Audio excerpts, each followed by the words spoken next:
Kei te noho marara te Māori ki roto I te taone nui o Poi Hākena, engari ahakoa te noho tawhiti a etahi I etahi. Kei te manawa nui tonu rātou ki te whakahuihui I a rātou anō, ki te kōrero mō ngā whakaneke o te iwi Māori I te wā kāinga nei. Ahakoa hoki te hiahia o etahi ki te pōti, ko te raruke kāre rātou I te tino mārama, me aha e tai ai. Ko Richard Wharerau I haere mai ki te tirotiro haere he takau mātoru tau ki muri. Ka tau te whakaaro ki te hunuku mai ki konei I nā koea te kai whakawā.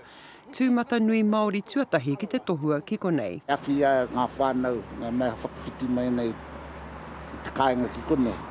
I te tiro e warātau pepa ka hainahi. Hoi rāno te mai o te JP. Ina te māharahara mo te tūwehe o nā rōpū Māori. Take pērai. Nau whakaaro ana, kei hea te kotahitanga. Ka pōti koe? I got citizenship over here. And te take pērai waku whakaaro ko mai te citizenship so I can step into the system.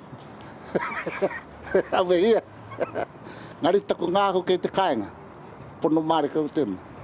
I roto I tēnei au hurihuri ka hore I te tino tawhiti mai te wā kāinga. Engari ko nā whakaaro tō rangapū, kua huaha kirikirike. Ko wai ngā ingoa. Yeah, what's her name? Mahuta. She was from Tainui. No, Nanaia, that's it. Nanaia Mahuta, she was one. And then you had Peter Sharples come over.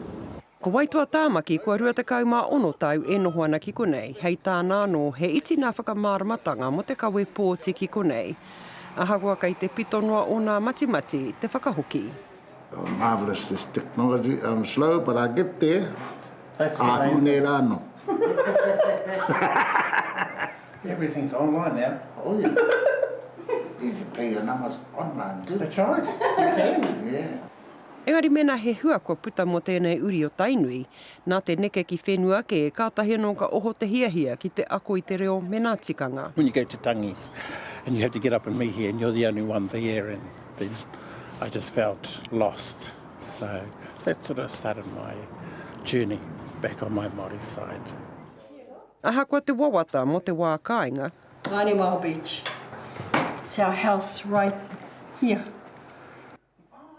Te ahua nei kua tōke te kākano ki konei. But you know, it's all right to grumble, but why not participate in something? Hei aha tēnā, kua tō te whakaaro engari mena he urutau te mutunga mai ki ngā pōti o te wā kāinga, kei roto tēnā I o rātau anōringa. Tini Molyneux, te karere.